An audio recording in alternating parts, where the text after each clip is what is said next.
ચલો, નમસ્કાર મિત્રો. આજે આપણે ગુજરાતી સાહિત્યમાં 5 મિનિટમાં પાયો પાકો કરીએ. કહેવાય છે કે થોડું ઘણું મિત્રો ક્યાંકથી જાણવા મળેલું હોય અને એને તમે સમજ્યા હોય કન્સેપ્ટને, તો તમે એમાંથી ઘણું બધું શીખી શકો છો.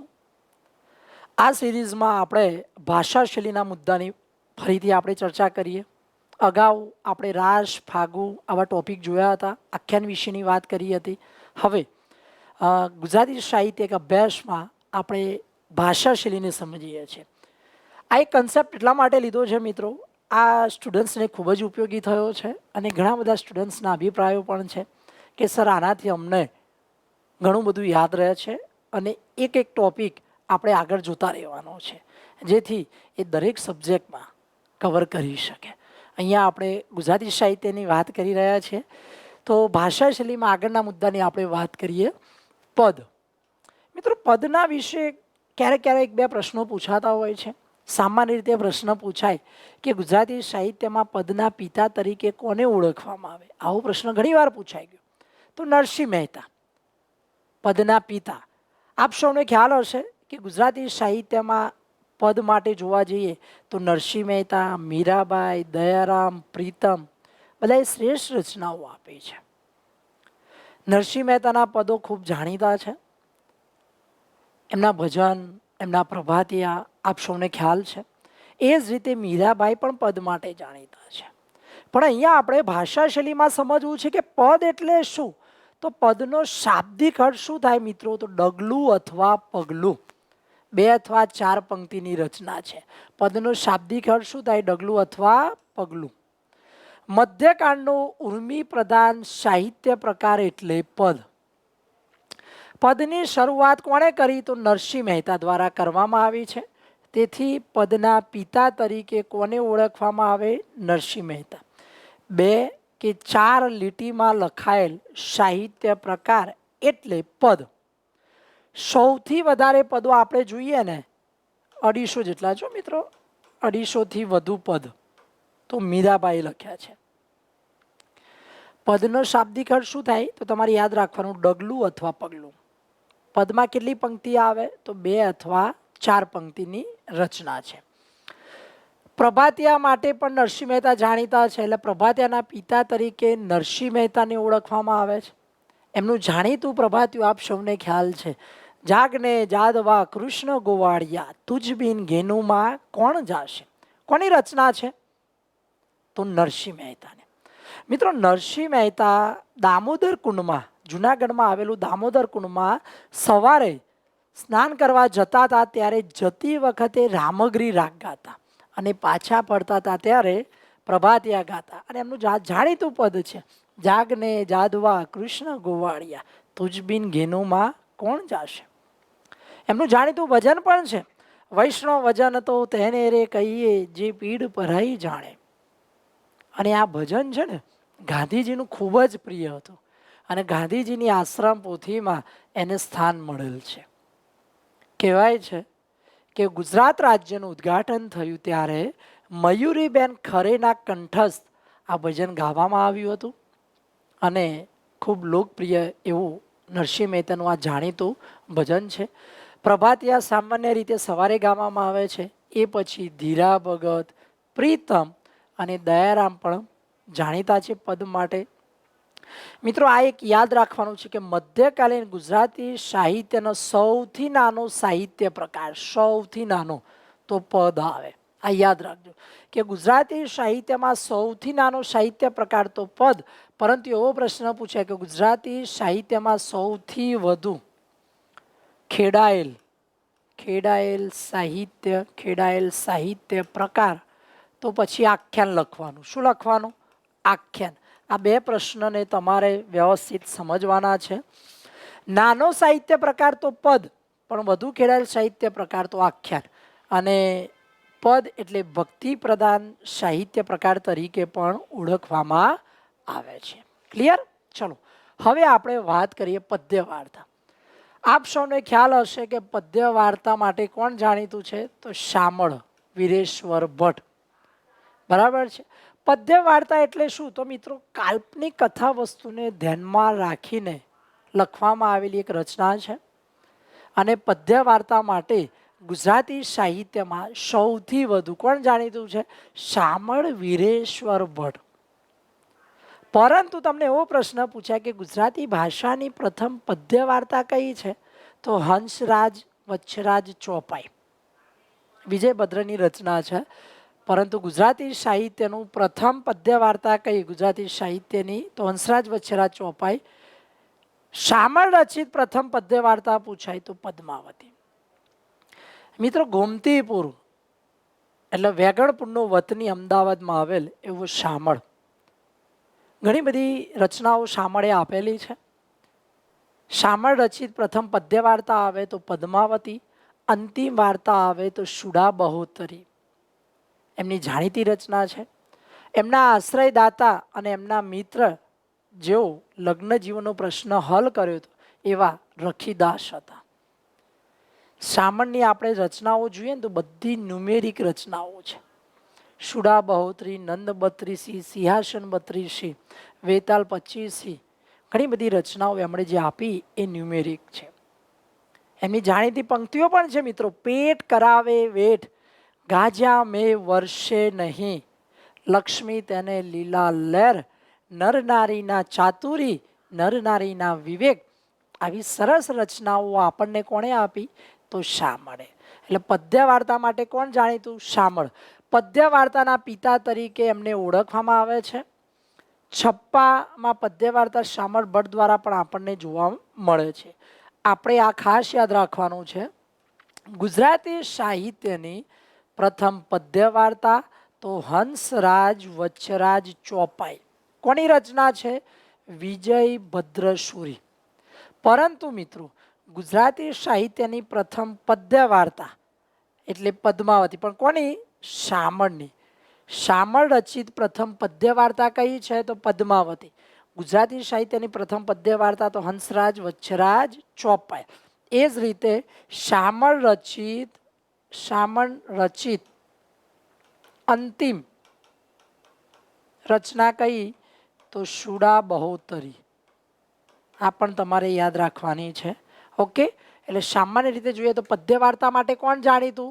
તો શામળ વીરેશ્વર ભટ્ટ. ગરબી. મિત્રો ગરબીના પિતા આપ સૌને ખ્યાલ હશે. ગરબીના પિતા એટલે દયારામ.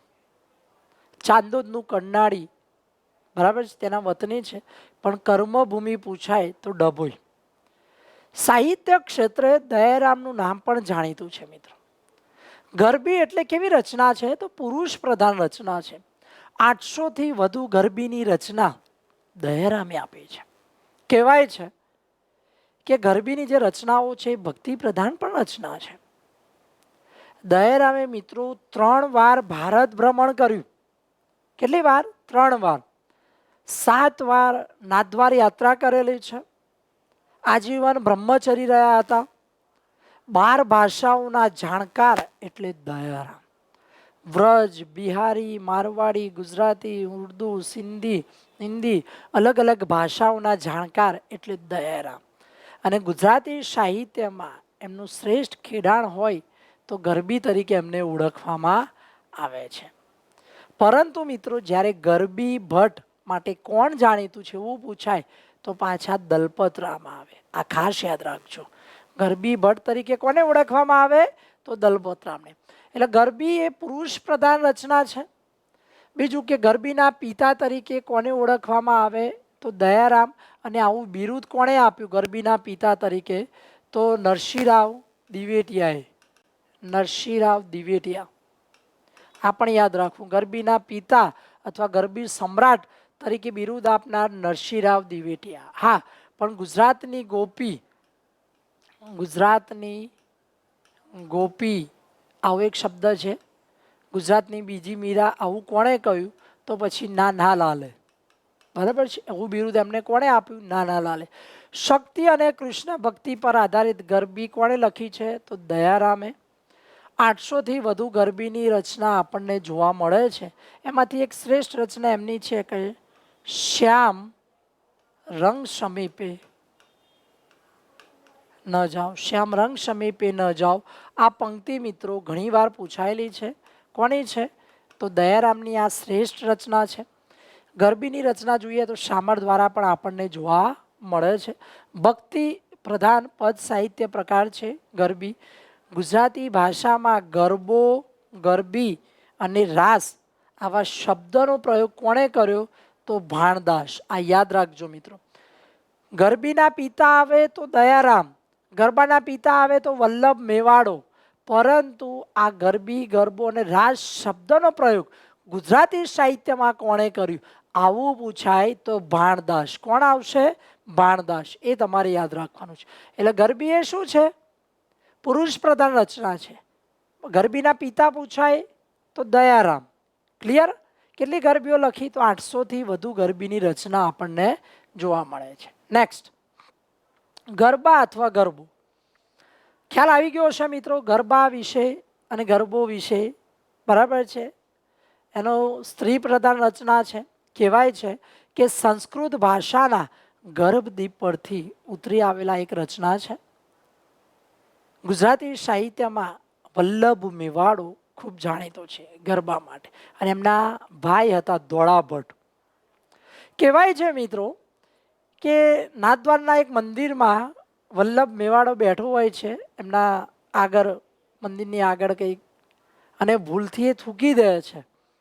અને થૂકે છે એટલે ભક્તો આ બધું જોઈ જાય છે મંદિરમાં આવેલા, અને ભક્તો વલ્લભ મેવાડાને બોલે છે કે મંદિરમાં તું થૂકે છે. ત્યારે ત્યારે વલ્લભ મેવાડો એવું કહે છે કે આ તો મારો નાથ છે, મારો તાત છે, અને એના બાળકને સમજે. પણ ભક્તો માનતા નથી. એટલે એને એવું થાય છે કે જો મારો નાથ, મારો તાત મને ના સમજી શકતો હોય તો આજથી હવે હું માતાજીને ભજીશ. અને અમદાવાદનો વતની વલ્લભ મેવાડો, જો વતની પૂછાય તો ક્યાંનો છે? અમદાવાદનો. પરંતુ મિત્રો એણે કર્મભૂમિ બનાવી બહુચરાજી. બહુચરાજી મંદિરમાં સ્થાયી થયો અને સરસ એવી રચનાઓ ગરબા સ્વરૂપે આપી. અને એમાંનો એક શ્રેષ્ઠ જાણીતો ગરબો એટલે આનંદનો ગરબો. કોનો છે? બહુચરમાનો જાણીતો ગરબો છે. એટલે વાત કરીએ, ગરબો શબ્દ સંસ્કૃત ભાષાના ગર્ભદીપ પરથી ઉતરી આવેલ છે. ગર્ભદીપ એટલે માટીમાંથી બનાવેલ છિદ્રવાળા ગરબામાં તેની અંદર દીપક પ્રગટાવવામાં આવે છે, જેને ગર્ભદીપ તરીકે ઓળખવામાં આવે છે. એટલે ગરબો એટલે કેવી રચના? તો સ્ત્રી પ્રધાન. જ્યારે ગરબી એટલે પુરુષ પ્રધાન. ગરબો કોરાવો એટલે ગરબાની મધ્યમાં છિદ્રો પાડવાની રીત રિવાજ કે પરંપરા. ગરબાના રચિયાતા કોણ આવશે? વલ્લભ મેવાડો અને ધોળા ભટ્ટ મેવાડો. બંને ભાઈઓ છે મિત્રો. જેનો જન્મ પૂછાય તો અમદાવાદ, અને કર્મભૂમિ આવે તો શક્તિપીઠ બહુચરાજી. એટલે ગરબાના પિતા કોણ આવે? વલ્લભ મેવાડો. ગરબો શબ્દ કોણે આપ્યો? તો ભાણદાસ છે. આ યાદ રાખજો, બરાબર છે? અને વલ્લભ મેવાડે છે ને જે ગરબા આપે ને એમાં આનંદનો ગરબો, આનંદનો ગરબો બહુ જાણીતો રચના છે. આનંદનો ગરબો કૌંસમાં જોઈએ આપણે, મીન્સ તો બહુચર માનો ગરબો, એ એમનો જાણીતો રચના છે. પછી મહાકાળીમાનો, કાળીમાનો ગરબો છે.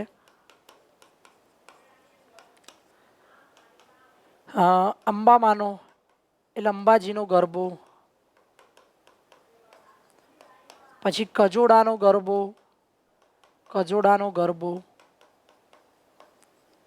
માતાજીની સ્તુતિ, ગાન, સરસ એવી રચનાઓ આપણને કોણે આપી? વલ્લભ મેવાડો. પણ મિત્રો ક્યારેક તમને એવો પ્રશ્ન પૂછાય કે પતાય રાવણનો ગરબો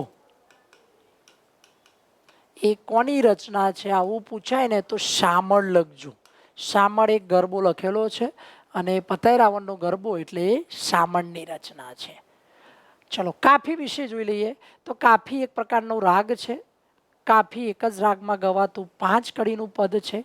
કાફીના પિતા તરીકે ધીરા ભગતને ઓળખવામાં આવે છે, અને 14 પંક્તિની રચના એટલે કાફી તરીકે ઓળખવામાં આવે છે. અને ધીરા ભગતના પિતાનું નામ પૂછાય તો પ્રતાપ બારોટ. આવો પ્રશ્ન પૂછાઈ ગયો છે.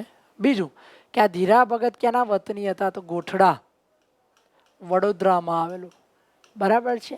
એમની જાણીતી એક રચના પણ પૂછાય છે કે તરણા ઓથે, તરણા ઓથે ડુંગર અને ડુંગર કોઈ દેખે નહીં. કોની રચના છે? તો તમારે યાદ રાખવાનું છે આ ધીરાની. એટલે કાફીના પિતા તરીકે કોને ઓળખવામાં આવે? ધીરાને. 14 પંક્તિની રચના તરીકે પણ, અથવા 5 કડીનું પદ એટલે કાફી. ઓકે, ચલો મિત્રો, વાત કરીએ આપણે છપ્પા. છપ્પા વિશે તો ઘણી બધી વાર ઘણું પૂછાયેલું છે. છપ્પા એટલે 6 પંક્તિનું કાવ્ય, માત્રામેળ છંદમાં રચાયેલી રચના છે. છપ્પાના પિતા એટલે આપને ખ્યાલ આવી ગયો હશે, અખો.